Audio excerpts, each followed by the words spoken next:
বহাগ বিহুৰ আনন্দ উলাহৰ মাজতে মৰাণৰ পেচিফিকা ইন ধাবা সন্মুখত ভয়ংকৰ পথ দুৰ্ঘটনা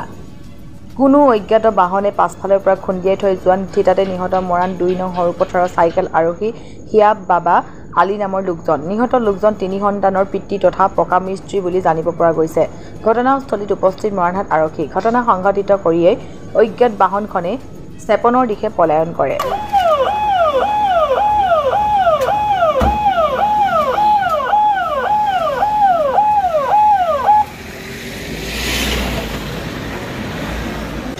एक्सीडेंट हो केने की हल देखा ना मैं खाली घरते आसलो ढाप पैसे लगे लगे मानुजन पड़ी है गाड़ी मारे तो खाली मानुजन जीय आसे मानुजन किहत आছিলে साइकेलत आइছিলে कोपा आइছিলে नाजानो खाली घर ओसर বুলি জানো আমি বিয়া বাবা কিবা বাবি বুলি জানো আৰক্ষী আহিছে না আৰক্ষী আহিছিলে